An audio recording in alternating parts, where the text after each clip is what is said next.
Sejam todos bem-vindos ao canal Companheiros da Luz. Leitura do livro Obreiros da Vida Eterna. Coleção A Vida no Mundo Espiritual, obra do Espírito André Luiz, por Chico Xavier. Iniciemos então a leitura do capítulo 13. Companheiro libertado. Depois de vários preparativos, principalmente ao lado de Cavalcante, que piorara após a intervenção cirúrgica, Jerônimo articulou providências referentes à desencarnação de Dimas, cuja posição era das mais precárias. De manhãzinha, após entender-se com a irmã Zenóbia, quanto à localização do primeiro amigo a libertar-se dos laços físicos, o assistente convidou-nos ao trabalho. Compreendia mais uma vez, que há tempo de morrer, como há tempo de nascer. Dimas alcançara o período de renovação, e por isso, seria subtraído à forma grosseira, de modo a transformar-se para o novo aprendizado. Não fora determinado dia exato. Atingirá-se o tempo próprio. Recordando, contudo, meu caso particular e sequioso de elucidações construtivas, ousei interrogar nosso orientador, enquanto regressávamos ao círculo carnal pela manhã. Prezado assistente, indaguei, releve-me o desejo de saber particularidades do serviço. Poderá, todavia, informar-me se Dimas desencarnará em ocasião adequada. Viveu ele toda a cota de tempo suscetível de ser aproveitada por seu espírito na crosta da terra. Completou a relação de serviços que o trouxerá ao renascimento.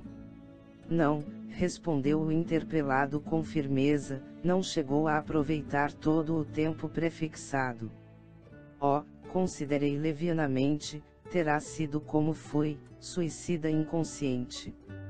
Penetrei nossa colônia nessa condição, e antes de obter a graça do refúgio renovador, experimentei acerbos padecimentos. Enunciando tal apreciação, ponderava sobre a tarefa especial de socorrê-lo. Razões fortes de certo, motivariam o esforço que se levava a efeito, mas a informação do orientador desconcertava-me. Se o irmão referido, não completara o tempo previsto ao roteiro de obrigações que lhe fora traçado, por que tamanha consideração? Mereceria o movimento excepcional de assistência individualizada.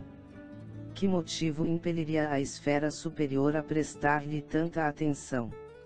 Jerônimo compreendeu sem dúvida, a venenosa preocupação que me dominava o pensamento, mas absteve-se de longas explicações, confirmando simplesmente: não, André, nosso amigo não é suicida. Mais acertado seria silenciar raciocínios suspeitos. Entretanto, meu inveterado instinto de pesquisa intelectual era demasiado forte para que eu me dominasse. Fixando-o, algo confundido, tornei a perguntar: mas se Dimas não aproveitou todo o tempo de que dispunha, não terá também desperdiçado a oportunidade, como aconteceu a mim mesmo? Meu interlocutor estampou no semblante leve sorriso e acentuou, compassivo: não conheço seu passado, André, e acredito que as melhores intenções terão movido suas atividades no passado. A situação do amigo a que nos referimos, porém, é muito clara. Dimas não conseguiu preencher toda a cota de tempo que lhe era lícito utilizar, em virtude do ambiente de sacrifício que lhe dominou os dias, na existência a termo. Acostumado, desde a infância, à luta sem mimos, desenvolveu o corpo, entre deveres e abnegações incessantes. Desfavorecido de qualquer vantagem material no princípio, conheceu ásperas obrigações para ganhar a intimidade com as leituras mais simples. Entregue ao serviço rude, no verdor da mocidade, constituiu a família, pingando suor no sacrifício diário.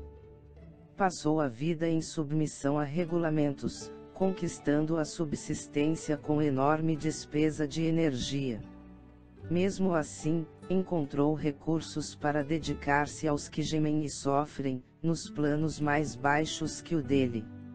Recebendo a mediunidade, colocou-a a serviço do bem coletivo. Conviveu com os desalentados e aflitos de toda sorte. E porque seu espírito sensível encontrava prazer em ser útil, e em razão dos necessitados guardarem raramente a noção do equilíbrio, sua existência converteu-se em refúgio de enfermos do corpo e da alma. Perdeu quase integralmente o conforto da vida social, privou-se de estudos edificantes, que lhe poderiam prodigalizar mais amplas realizações ao idealismo de homem de bem, e prejudicou as células físicas, no acúmulo de serviço obrigatório e acelerado na causa do sofrimento humano. Pelas vigílias compulsórias, noite adentro, atenuou-se-lhe a resistência nervosa, pela inevitável irregularidade das refeições, distanciou-se da saúde harmoniosa do estômago, pelas perseguições gratuitas de que foi objeto, gastou fosfato excessivamente, e pelos choques reiterados com a dor alheia, que sempre lhe repercutiu amargamente no coração, alojou destruidoras vibrações no fígado, criando afecções morais que o incapacitaram para as funções regeneradoras do sangue. É verdade que não podemos louvar o trabalhador que perde qualquer órgão fundamental da vida física, em atrito com as perturbações que companheiros encarnados criam, e incentivam para si mesmos. No entanto, faz-se preciso considerar as circunstâncias em jogo. Dimas poderia receber com naturalidade semelhantes emissões destrutivas, mantendo-se na serenidade intangível do legítimo apóstolo do Evangelho.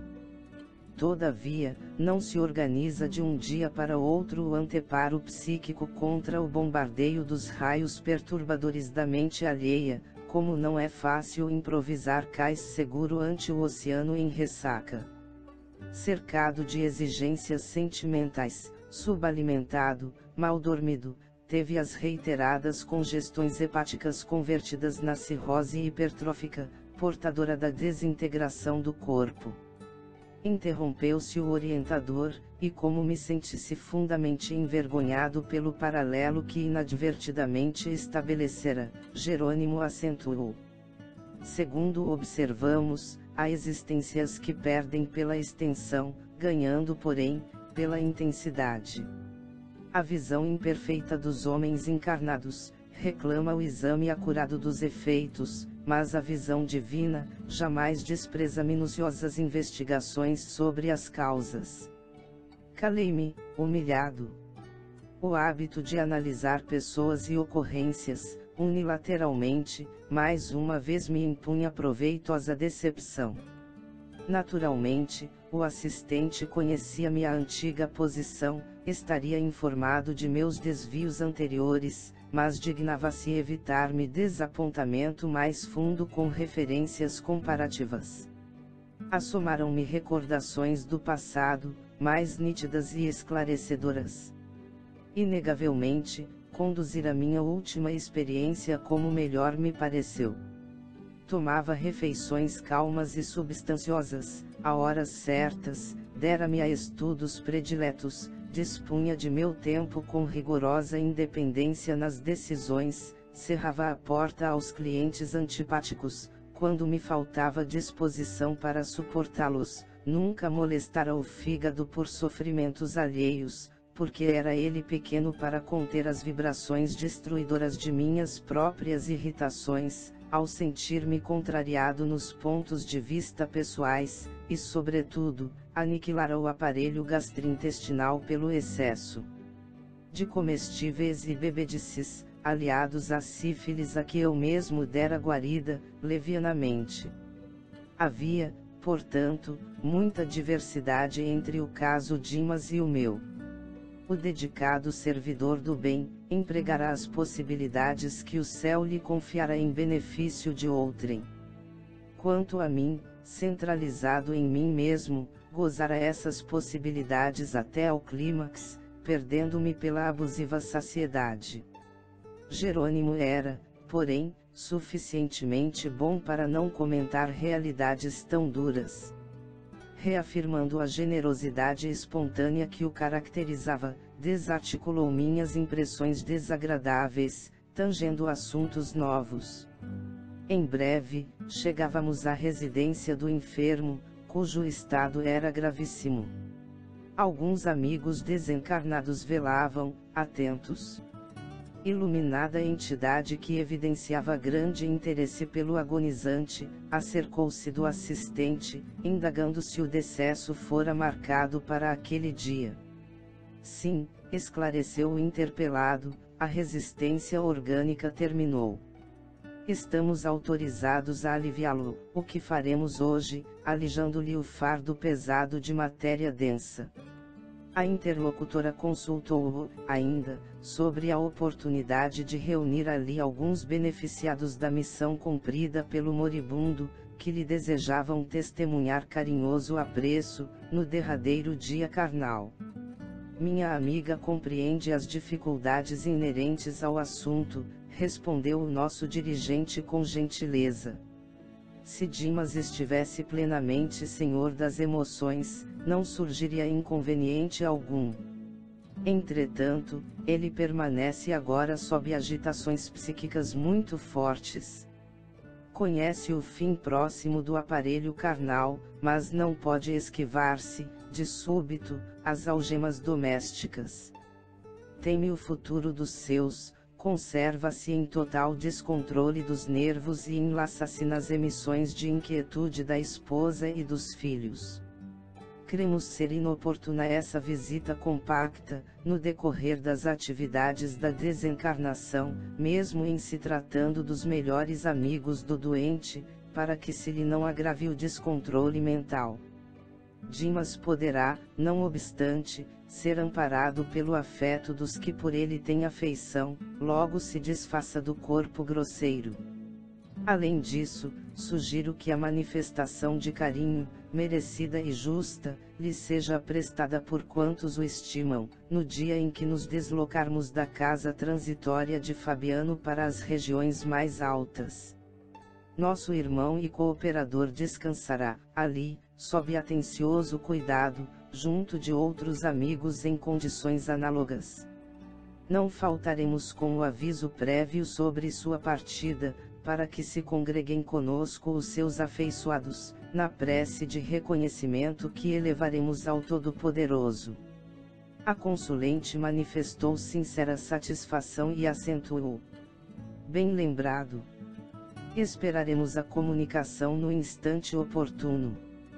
Logo após, despediu-se, afastando-se ao lado de outros visitantes de nossa esfera, que nos deixavam, agora, campo livre para a nossa necessária atuação. O transe era, sem dúvida, melindroso.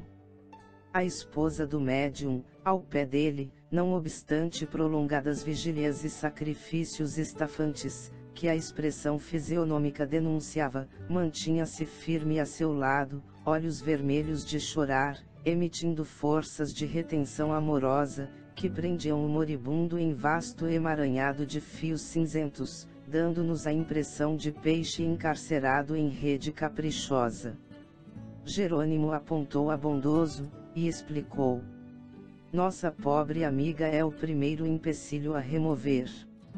Improvisemos temporária melhora para o agonizante, a fim de sossegar-lhe a mente aflita.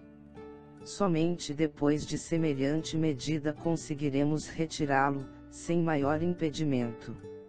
As correntes de força, exteriorizadas por ela, infundem vida aparente aos centros de energia vital, já em adiantado processo de desintegração. Recomendou o assistente que Luciana e Hipólito se mantivessem ao lado da senhora, modificando-lhe as vibrações mentais, e instruindo-me para coadjuvar-lhe a influenciação, como se fazia ofício. Enquanto mantinha as mãos coladas ao cérebro de Dimas, propiciando-lhe a renovação das forças gerais, Jerônimo aplicava-lhe passes longitudinais, desfazendo os fios magnéticos que se entrecruzavam sobre o corpo abatido.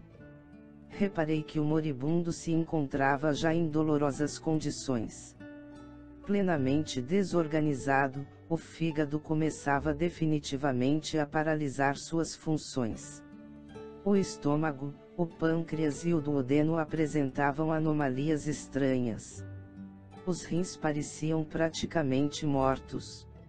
Os glomérulos prendiam-se aos ramos arteriais como pequeninos botões arroxeados, os tubos coletores, enrijecidos, prenunciavam o fim do corpo. Sintomas de gangrena pesavam em toda a atmosfera orgânica. O que mais impressionava, porém, era a movimentação da fauna microscópica. Corpúsculos das mais variadas espécies nadavam nos líquidos acumulados no ventre, concentrando-se particularmente no ângulo hepático, como a buscarem alguma coisa, com avidez, nas vizinhanças da vesícula. O coração trabalhava com dificuldade. Enfim, o enfraquecimento atingira o auge. Precisamos fornecer-lhe melhoras fictícias, asseverou o dirigente de nossas atividades, tranquilizando-lhe os parentes aflitos. A câmara está repleta de substâncias mentais torturantes. O assistente principiou, então, a exercer intensivamente sua influência. Dimas, de raciocínio obnubilado pela dor, não divisava a nossa presença. Os atritos celulares, pelo rápido desenvolvimento dos vírus portadores do coma, impediam-lhe percepções claras. As proveitosas faculdades mediúnicas que ele possuía, haviam caído em temporário eclipse, ante os choques do sofrimento. Era, porém, extremamente sensível à atuação magnética. Pouco a pouco, com a interferência de Jerônimo, o amigo acalmou-se, respirou em ritmo quase normal, abriu os olhos fundos e exclamou, reconfortado: graças a Deus! Louvado seja Deus! Um dos filhos a contemplá-lo, de olhos súplices, seguiu-lhe as palavras ansioso, indagando num gesto de alívio. Melhorou papai? Oh! Sim, meu filho, agora respiro mais livremente. Sente os amigos espirituais ao seu lado. Tornou o rapaz cheio de fé. O enfermo sorriu algo triste, e retrucou: não? Quero crer que o sofrimento físico cerrou a porta que me comunicava com a esfera invisível. Mesmo assim, estou muito confiante. Jesus não nos desampara. Fixou a companheira em lágrimas e argumentou: todos nós experimentaremos a solidão nos grandes momentos de aferir valores espirituais. Estou convencido de que os nossos guias do plano superior não me olvidarão as necessidades, entretanto, não devo esperar que tomem cuidado permanente comigo. Falava em voz quase imperceptível, em virtude do abatimento, entrecortando as palavras na respiração opressa. A senhora vacilante, estava inteiramente amparada por Luciana, que a abraçava afetuosa. Viam-se-lhe os sinais de angustioso cansaço. Lágrimas espessas corriam-lhe dos olhos congestionados. Jerônimo agora, pousava a mão direita na testa do moribundo, proporcionando-lhe força, inspiração e ideias favoráveis ao desdobramento de nossos serviços. Dimas mostrou novo brilho no olhar, encarou a companheira, esforçando-se por parecer tranquilo, e rogou: querida, vá descansar. Peço-lhe. Tantas noites a fio, de sentinela, acabarão por aniquilá-la. Que será de mim, doente e exausto, se o desânimo surpreender-nos a todos? Fez mais longo intervalo e prosseguiu: repouse a meu pedido. Ficaria tão satisfeito se a visse mais forte. Não se retarde. Sinto-me muito melhor, e sei que o dia será de calma e reconforto. cedendo às instâncias do esposo e docemente constrangida pela influência de Luciana e Hipólito, a matrona recolheu-se ao quarto. Em vista das melhoras obtidas, houve expansão de júbilo familiar. O médico foi chamado. Radiante, o clínico asseverou que os prognósticos contrariavam suposições anteriores. Renovou as indicações, dispensou os anestésicos, e recomendou ao pessoal doméstico que entregasse o doente ao repouso absoluto. Dimas acusava melhoras surpreendentes. Era razoável, portanto, que a câmara fosse deixada em silêncio para que ele tivesse um sono reparador. O Esculápio atendia-nos ao desejo. Em breves minutos, o compartimento ficou solitário, facilitando-nos o serviço. O assistente distribuiu o trabalho a todos nós. Hipólito e Luciana, depois de tecerem uma rede fluídica de defesa, em torno do leito, para que as vibrações mentais inferiores fossem absorvidas, permaneceram em prece ao lado, enquanto eu mantinha a mão direita sobre o plexo solar do agonizante. Iniciaremos agora as operações decisivas, declarou-nos Jerônimo resoluto. Antes, porém, forneçamos ao nosso amigo a oportunidade da oração final. O assistente tocou-o demoradamente, na parte posterior do cérebro. Vimos que o agonizante passou a emitir pensamentos luminosos e belos. Não nos via, nem nos ouvia, de maneira direta, mas conservava a intuição clara e ativa. Sob o controle de Jerônimo, experimentou imperiosa necessidade de orar, e embora os lábios cansados prosseguissem imóveis, assinalamos a rogativa mental que endereçava ao Divino Mestre.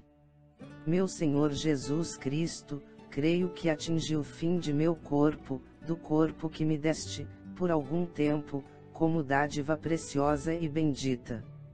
Eu não sei, Senhor, quantas vezes feri a máquina fisiológica que me confiaste.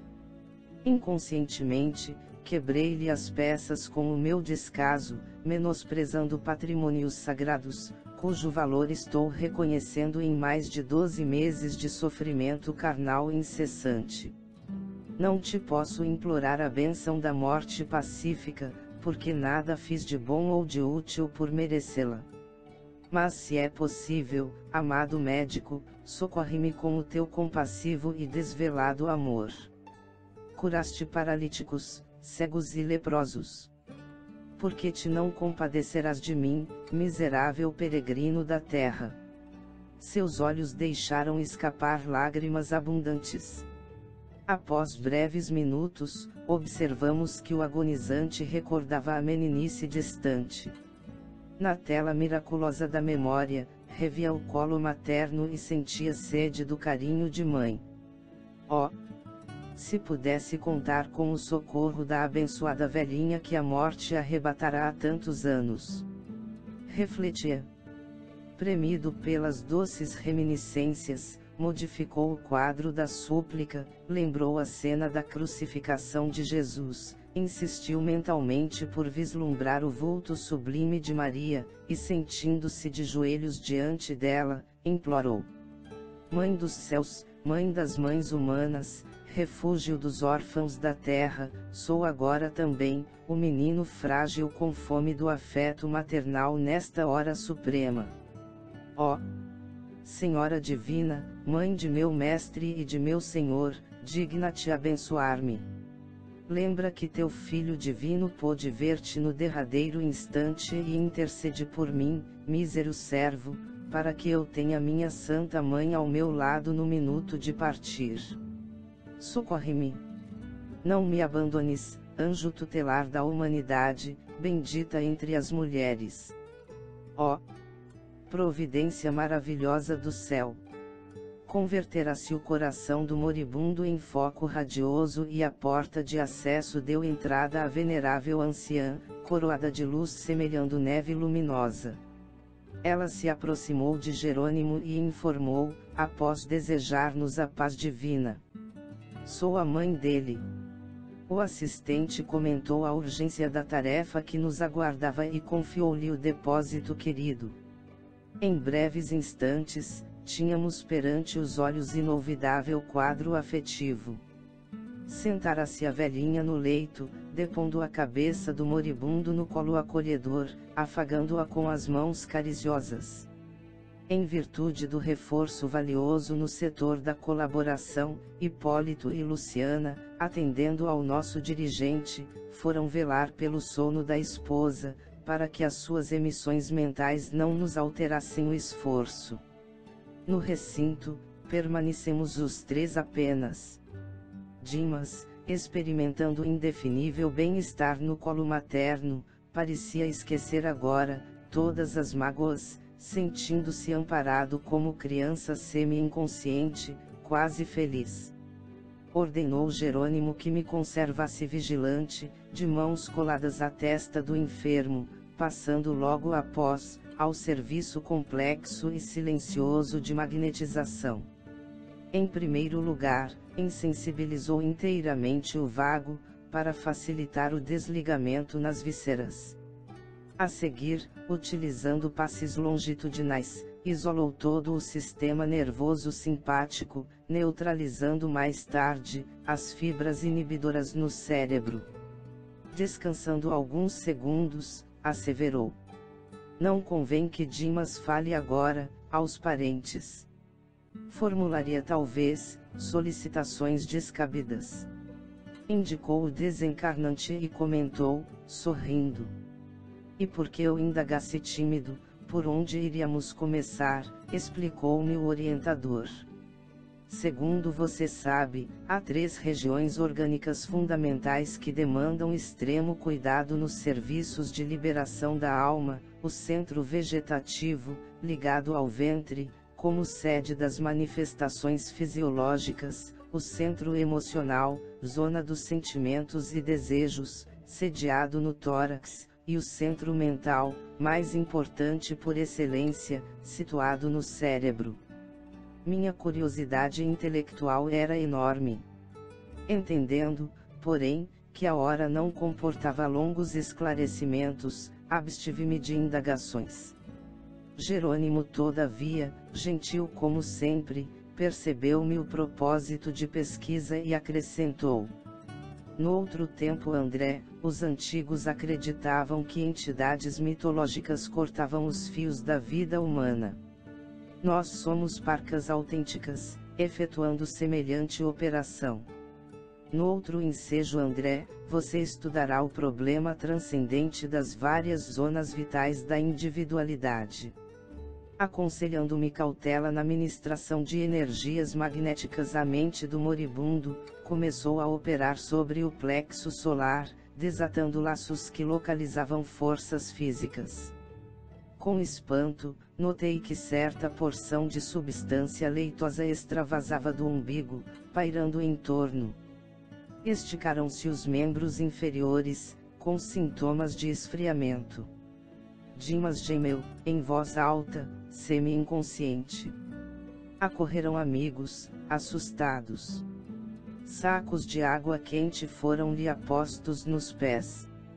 Mas, antes que os familiares entrassem em cena, Jerônimo, com passes concentrados sobre o tórax, relaxou os elos que mantinham a coesão celular no centro emotivo, operando sobre determinado ponto do coração, que passou a funcionar como bomba mecânica, desreguladamente.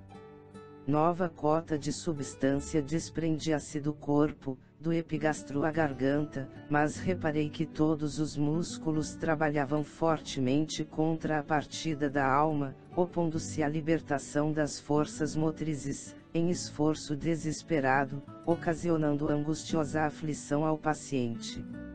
O campo físico oferecia-nos resistência, insistindo pela retenção do senhor espiritual. Com a fuga do pulso, foram chamados os parentes e o médico, que acorreram pressurosos. No colo maternal, todavia, e sob nossa influenciação direta, Dimas não conseguiu articular palavras ou concatenar raciocínios. Alcançáramos o coma, em boas condições. O assistente estabeleceu reduzido tempo de descanso, mas volveu a intervir no cérebro. Era a última etapa. Concentrando todo o seu potencial de energia na fossa romboidal, Jerônimo quebrou alguma coisa que não pude perceber com minúcias, e brilhante chama violeta dourada desligou-se da região craniana, absorvendo instantaneamente a vasta porção de substância leitosa já exteriorizada. Quis fitar a brilhante luz, mas confesso que era difícil fixá-la com rigor. Em breves instantes, porém, notei que as forças em exame eram dotadas de movimento plasticizante. A chama mencionada transformou-se em maravilhosa cabeça, em tudo idêntica à do nosso amigo em desencarnação, constituindo-se após ela, todo o corpo perispiritual de Dimas, membro a membro, traço a traço. E à medida que o novo organismo ressurgia ao nosso olhar, a luz violeta dourada, fulgurante no cérebro, empalidecia gradualmente até desaparecer de todo, como se representasse o conjunto dos princípios superiores da personalidade, momentaneamente recolhidos a um único ponto, espraiando-se em seguida, através de todos os escaninhos do organismo perispirítico, assegurando desse modo, a coesão dos diferentes átomos, das novas dimensões vibratórias. Dimas desencarnado elevou-se alguns palmos acima de Dimas cadáver, apenas ligado ao corpo através de leve cordão prateado, semelhante a sutil elástico, entre o cérebro de matéria densa abandonado, e o cérebro de matéria rarefeita do organismo liberto. A genitora abandonou o corpo grosseiro rapidamente, e recolheu a nova forma, envolvendo-a em túnica de tecido muito branco, que trazia consigo. Para os nossos amigos encarnados, Dimas morrera inteiramente. Para nós outros, porém, a operação era ainda incompleta. O assistente deliberou que o cordão fluídico deveria permanecer até ao dia imediato, considerando as necessidades do morto, ainda imperfeitamente preparado para desenlace mais rápido. E enquanto o médico fornecia explicações técnicas aos parentes em pranto, Jerônimo convidou-nos à retirada, confiando porém, o recém-desencarnado, àquela que lhe fora desvelada mãezinha no mundo físico. Minha irmã pode conservar o filho à vontade até amanhã, quando cortaremos o fio derradeiro que o liga aos despojos, antes de conduzi-lo a abrigo conveniente. Por enquanto, repousará ele na contemplação do passado, que se lhe descortina em visão panorâmica no campo interior. Além disso, acusa debilidade extrema após o laborioso esforço do momento. Por essa razão, somente poderá partir em nossa companhia, findo o enterramento dos envoltórios pesados, aos quais se une ainda pelos últimos resíduos. A anciã agradeceu com emoção, e dando a entender que lhe respondia às arguições mentais, o assistente concluiu: convém montar guarda aqui, vigilante, para que os amigos apaixonados e os inimigos gratuitos, não lhe perturbem o repouso forçado de algumas horas. A mãe de Dimas revelou-se muito grata e partimos, em grupo, a caminho da fundação de Fabiano, de onde nossa expedição socorrista regressaria à crosta, no dia seguinte. Chegamos ao final deste capítulo. Não percam o próximo de número 14, prestando assistência. Muito obrigado, boa reflexão, que Jesus abençoe a todos.